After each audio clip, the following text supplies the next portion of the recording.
सुविधा के आधार पर माल भाड़े में सस्ते तरीके से पहुंचा सकेंगे। और संयोग से मध्य प्रदेश में कोई तूफान नहीं आता, कोई हमारा समंदर का किनारा नहीं कि कोई बंदरगाह से लेकर के दूसरे, हमको मालूम है कि कहीं सुनामी आ जाएगी, सब प्रकार से महफूज है मध्य प्रदेश। लेकिन केवल एक बात की आवश्यकता थी, और मुझे लगता है कि मैं आपको बधाई देना चाहूंगा, ये यंग एंटरप्रेन्योर्स फोरम के द्वारा जिस प्रकार से अपनी संकल्प शक्ति के बलबूते पर यहाँ अलग जगाया। अब हम देश भर में और प्रदेश में तो करें, लेकिन अपने प्रदेश के हमारे युवा मित्र आगे बढ़कर के हर एक क्षेत्र में अपने नवाचार के बलबूते पर अपनी पहचान बना, इससे अच्छी क्या बात हो। आपने कुछ प्रयोग भी देखे होंगे। हमारा अपना इंजीनियरिंग कॉलेज के, गवर्नमेंट इंजीनियरिंग कॉलेज के कैंपस, केवल हमने कहा ये पढ़ाने के सेंटर तो होना ही चाहिए, लेकिन यहाँ रोजगार मिल जाए इसमें क्या तकलीफ है।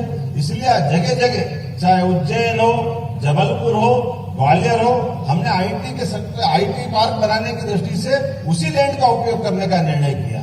जब हमने कहा रिसर्च के बलबूते पे इसरो बहुत आगे जा सकता है, तो आज का जमाना तो एआई का है, डीप टेक का है, तो डीप टेक और एआई के मामले में भी हमारी अपनी साइंस के आधार पर राज्य की प्रगति क्यों नहीं हो सकती, उसमें भी आगे बढ़ने की जरूरत है।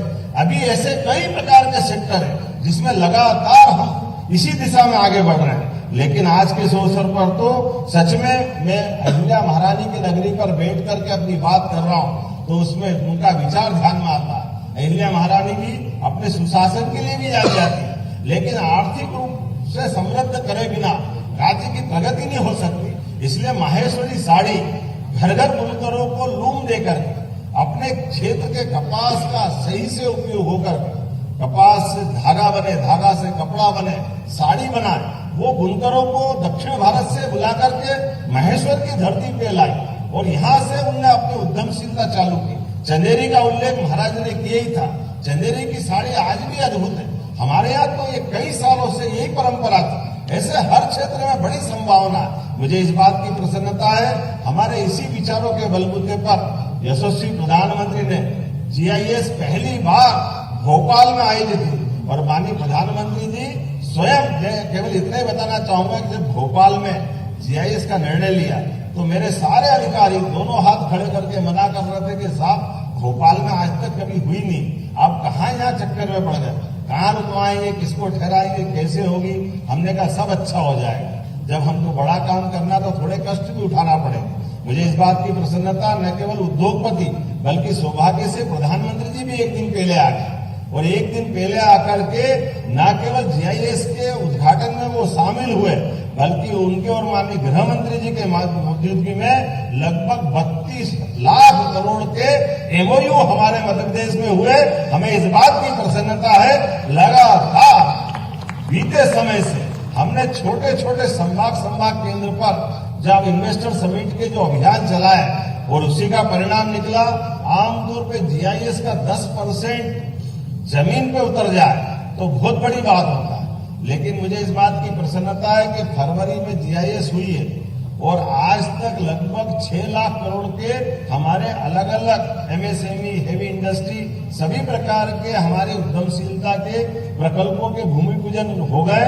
बल्कि अटल बिहारी वाजपेयी जी की जन्म शताब्दी का वर्ष भी चल रहा है। इसी 25 तारीख को माननीय गृह मंत्री जी के मौजूदगी में देश भर में पहली बार 2 लाख करोड़ से ज्यादा के उद्योगपतियों के द्वारा अपने अपने संस्थानों के भूमि पूजन लोकार्पण भी 25 तारीख को संपन्न होने वाले हैं इसी मध्य प्रदेश की धरती पर। ये वास्तव में बहुत बड़ा टारगेट है, आज तक कभी नहीं हुआ, लेकिन पहली बार होगा। लेकिन ये हुआ कैसे? आपके सबके भरोसे से। जब हमने देश भर में अभियान चलाया तो हमने जो बिजनेस की सरलता की बात आती है, सरलता से बिजली का, सरलता से भूमि का आवंटन, सब प्रकार के एनओसी, अभी केवल ग्रीनको की बात सुनाना चाहूंगा, लेकिन मुझे लग रहा है कि जैसे मैं आपसे बात कर रहा हूं तो हम सब डूब गए। अच्छी बात करें तो 2 लाख करोड़ पे थोड़ी ताली वाली बजा के प्रोत्साहन देने की भी आवश्यकता है।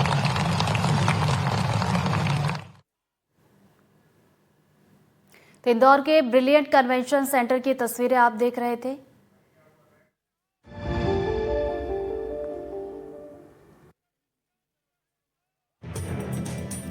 रीवा के संजय गांधी अस्पताल में 2001 में 11 लिफ्ट लगाई गई थी, लेकिन 25 साल बीत जाने के बाद भी आज तक 7 लिफ्ट पूरी तरह से चालू नहीं हो पाई है और कबाड़ में तब्दील हो गई है। केवल 4 लिफ्ट ही काम कर रही है, जिनमें से कभी खराब हो गई है। हजारों मरीजों और उनके परिजनों को चौथी 5वीं मंजिल तक पहुंचने में परेशानियां होती हैं। अस्पताल प्रबंधन पुरानी 3 लिफ्ट के रखरखाव पर सालाना 18 लाख रुपए खर्च करता है और अब अस्पताल में एक बार फिर से 4 नई लिफ्ट 1 करोड़ 10 लाख रुपए की लागत से लगाई जा रही है। लेकिन कंपनी को भुगतान न मिलने की वजह से सिर्फ 2 लिफ्ट का काम शुरू हुआ, बाकी 2 लिफ्ट का काम अब भी रुका हुआ है। हमारे संवाददाता ने मौके पर पहुंचकर इस लिफ्ट का जायजा लिया है और मौके से पूरी जानकारी दी है। पूरी खबर आपको इस रिपोर्ट में दिखाते हैं। मैं इस समय रीवा के संजय गांधी अस्पताल की चौथी मंजिल पर मौजूद हूँ। यह लिफ्ट बंद है, कृपया छेड़छाड़ न करें। ये लिखे हुए पिछले 25 साल हो गए। 25 साल से ये लिफ्ट लगातार बंद है। दूसरी लिफ्ट को तो प्लाई से लगा के पूर्णतः बंद कर दिया गया। संजय गांधी अस्पताल की स्थापना 2000 में हुई थी। 25 साल बीतने के बाद भी 11 लिफ्टों में से केवल 4 लिफ्ट ही चालू हो पाई, जबकि संजय गांधी अस्पताल में वर्तमान समय की बात की जाए तो केवल 3 लिफ्ट चालू हैं। उसका भी संजय गांधी अस्पताल 17 से 18 लाख रुपए सालाना मेंटेनेंस के नाम से खर्च कर रहा है। लेकिन आम आदमी को, अस्पताल में आने वालों को कितनी राहत मिलती है, ये सोचने वाली बात है। जब 11 में से 7 लिफ्टें बंद हो, किस तरीके से लोग यहाँ पर आ पाएंगे, किस तरीके से अपने पेशेंट को ऊपर ला पाएंगे, ये बड़े सोचने का विषय है। हालांकि प्रदेश के सबसे बड़े अस्पतालों में से एक है संजय गांधी अस्पताल। यहाँ के स्थानीय विधायक प्रदेश के डिप्टी सीएम और स्वास्थ्य मंत्री भी हैं। इस बारे में जब प्रबंधन से बात की गई तो उनका कहना था, हम यहाँ पर 4 लिफ्ट और नई लगा रहे हैं। 4 लिफ्ट में 2 लिफ्ट का काम कंप्लीट हो गया, लेकिन उसका क्या, जो 7 लिफ्टें लगाई गई और लगे लगे कबाड़ हो गई। एनडीटीवी के लिए मैं जावेद अंसारी। वही मामले को लेकर अस्पताल के डीन और इंजीनियर ने क्या कुछ कहा, सुनवाते हैं। पिछली बार डीएमएम माननीय हमारे उप मुख्यमंत्री जी के प्रयासों से और हमारे जो जिला कलेक्टर हैं उनके सहयोग से यहाँ पे 4 लिफ्ट का प्रावधान